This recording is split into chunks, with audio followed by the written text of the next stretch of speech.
সব কিছুর মধ্যে দেখো বিজেপির বাংলা জয় করা বা বিজেপির বাংলায় ক্ষমতা আসার একটা কিন্তু প্রবল প্রচেষ্টা এবারও চলবে।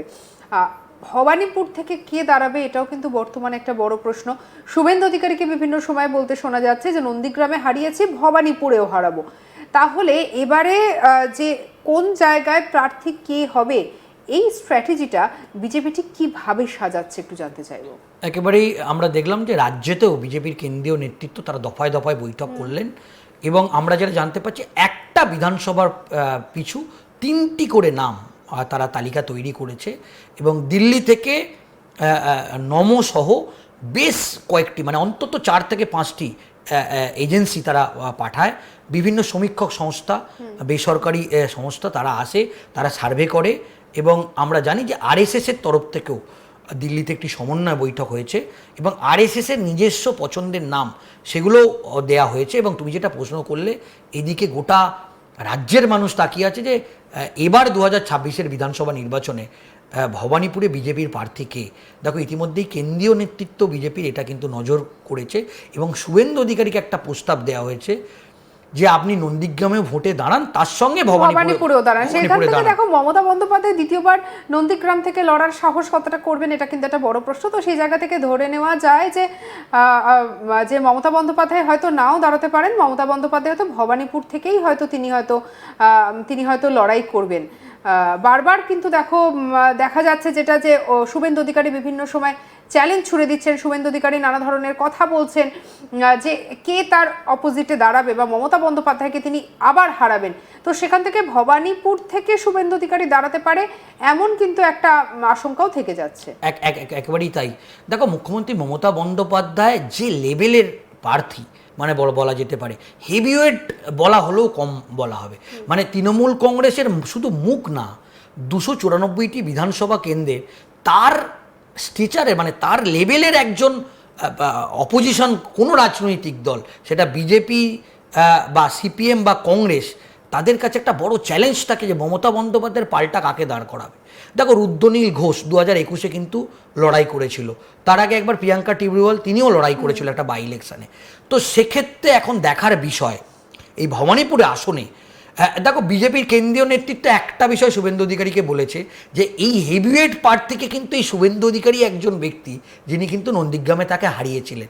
এবং বিধানসভা নির্বাচনে প্রথমে শোনা যাচ্ছিল মুখ্যমন্ত্রী মমতা বন্দ্যোপাধ্যায় এবারে ভবানীপুরটাকে সেফ বলে মনে করছেন না, তিনি দুটো বিধানসভা কেন্দ্র থেকে লড়তে পারে, ভবানীপুর আর একটা অন্য কোনো বিধানসভা। কিন্তু পরে মুখ্যমন্ত্রী মমতা বন্দ্যোপাধ্যায় বলেছেন ভবানীপুর থেকে শুভেন্দু অধিকারীর জেতাটাও কি সম্ভব? সেটা তো একেবারে পুরো তৃণমূলের দুর্গ। একেবারে তাই। দেখো যেটা বিজেপি দাবি করছে যে এবারে এসআইআর এর ফলে, এবং তুমি নিশ্চয়ই জানো ভবানীপুর বিধানসভাটাকে বলা হয় মিনি ভারতবর্ষ। সেখানে উড়িয়া আছে, শিখ আছে, পাঞ্জাবি আছে, মানে কোনো সম্প্রদায়েরই বাদ নেই। মমতা বন্দ্যোপাধ্যায় সবার সঙ্গে কিন্তু বিষয়টা ব্যালেন্স করে চলে। একেবারে তাই, ব্যালেন্স করে চলে। এবং আমরা দেখেছি যে এই সম্প্রতিকালে তুমি যদি 2 মাস ভবানীপুরের দিকে নজর রাখো, গুজরাটি সমাজ থেকে শুরু করে মানে আর যে সমাজ আছে, জৈন থেকে শুরু করে উড়িয়া সমাজ থেকে শুরু করে সমস্ত সমাজের সঙ্গে তিনি কিভাবে মিশে গেছেন এবং তাদের যে রিচুয়ালগুলো থাকে সেইগুলোতে উনি পার্টিসিপেট করেছেন। তো সেক্ষেত্রে এখন বড় প্রশ্ন, দেখো মুখ্যমন্ত্রী মমতা বন্দ্যোপাধ্যায় কিন্তু স্পষ্ট করে দিয়েছে যে তিনি ভবানীপুর থেকেই লড়তে চান এবং লড়বেন। এবং অন্যদিকে শুভেন্দু অধিকারীর কাছেও দলের পক্ষ থেকে একটা প্রস্তাব দেওয়া হয়েছে যে আপনি নন্দীগ্রামেও লড়ুন, তার সঙ্গে আপনি ভবানীপুরেও লড়ুন। কারণ ভবানীপুরে মুখ্যমন্ত্রী মমতা বন্দ্যোপাধ্যায় একেবারে হেভিওয়েট প্রার্থী এবং তাকে হারানো, যেটা আগেরবার নন্দীগ্রামে ছিল যে শুভেন্দু অধিকারীর সেখানে হোল্ড অনেক বেশি ছিল। সেক্ষেত্রে অবশ্যই যদি ভবানীপুরের নির্বাচন হয়, এই যে এসআইআর এর ফলে এত নাম বাদ গেছে, এটা বিজেপি বলছে যে এখানে নন বেঙ্গলি একটা বড় অংশের ভোট ব্যাংক আছে যারা বিজেপিকে পছন্দ করে। কিন্তু দেখো আমি তোমাকে যেটা ব্যাখ্যা দিলাম যে মমতা বন্দ্যোপাধ্যায়, তুমি যদি বিগত 2 মাস দেখো, এই নন বেঙ্গলি যে ভোটারের একটা বড় অংশ, তাদের একেবারে বাড়িতে বাড়িতে তিনি পৌঁছে গেছেন। মানে তার মহল্লায় মহল্লায় বিভিন্ন কর্মসূচি, এবং ভবানীপুরের সমস্ত কাউন্সিলরকে মমতা বন্দ্যোপাধ্যায় কালীঘাটের বাড়িতে ডেকে তিনি বৈঠক করেছেন। কারণ যেই মুহূর্তে তুমি যেটা বলে যে শুভেন্দু অধিকারী বারবার হুমকি দিচ্ছেন যে এবারে তিনি ভবানীপুরেও হারাবেন, দেখো মমতা বন্দ্যোপাধ্যায় কিন্তু চুপ করে বসে নেই।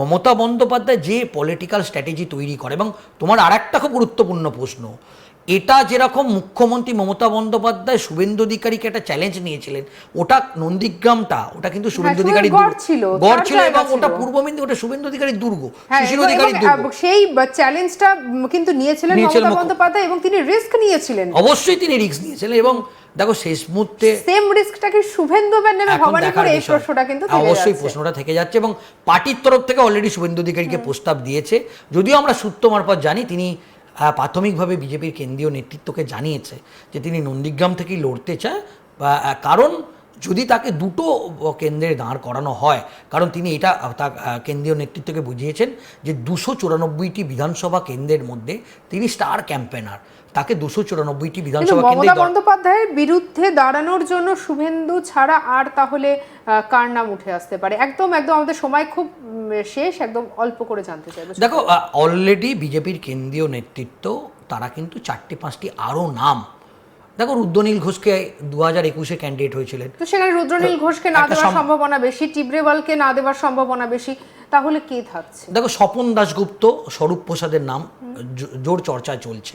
তবে একটা কথা তোমাকে বলি যে রুদ্রনীল ঘোষকে যে দেয়া হবে না, অবশ্য মানে সেটাও বলা যাচ্ছে না। দেখা গেল যে রুদ্রনীল ঘোষকে যেহেতু তারকা মুখ, ওরই মধ্যে একটা তার পরিচিত আছে, এবং 2021-এর বিধানসভা একটা বড় অংশের ভোট টেনেছিল, তার একটা সম্ভাবনাও কিন্তু থেকে যাচ্ছে। এটা হতে পারে মহিলা মুখ হিসেবে লকেট চট্টোপাধ্যায়, তাকে টিকিট দিতে পারে রূপা গাঙ্গুলি, মানে মুখ্যমন্ত্রীর পাল্টা হিসেবে কোনো হেভিওয়েটকেই বিজেপি দেবে বলে আমরা জানতে পারছি। সবকিছুর মধ্যে দেখো বিজেপির বাংলা জয় করা বা বিজেপির বাংলায় ক্ষমতা আসার একটা কিন্তু প্রবল প্রচেষ্টা এবারও চলবে। ভবানীপুর থেকে কে দাঁড়াবে এটাও কিন্তু বর্তমানে একটা বড় প্রশ্ন। শুভেন্দু অধিকারীকে বিভিন্ন সময় বলতে শোনা যাচ্ছে যে নন্দীগ্রামে হারিয়েছি, ভবানীপুরেও হারাবো। তাহলে এবারে যে কোন জায়গায় প্রার্থী কে হবে, এই স্ট্র্যাটেজিটা বিজেপি ঠিক কিভাবে সাজাচ্ছে একটু জানতে চাইবো। একেবারেই আমরা দেখলাম যে রাজ্যেতেও বিজেপির কেন্দ্রীয় নেতৃত্ব তারা দফায় দফায় বৈঠক করলেন, এবং আমরা যেটা জানতে পারছি একটা বিধানসভার পিছু 3টি করে নাম তারা তালিকা তৈরি করেছে, এবং দিল্লি থেকে নমসহ বেশ কয়েকটি, মানে অন্তত 4 থেকে 5টি এজেন্সি তারা পাঠায়, বিভিন্ন সমীক্ষক সংস্থা, বেসরকারি সংস্থা তারা আসে, তারা সার্ভে করে, এবং আমরা জানি যে আরএসএসের তরফ থেকেও দিল্লিতে একটি সমন্বয় বৈঠক হয়েছে, এবং আরএসএসের নিজস্ব পছন্দের নাম সেগুলো দেয়া হয়েছে। এবং তুমি যেটা প্রশ্ন করলে, এদিকে গোটা রাজ্যের মানুষ তাকিয়ে আছে যে এবার 2026-এর বিধানসভা নির্বাচনে ভবানীপুরে বিজেপির প্রার্থীকে।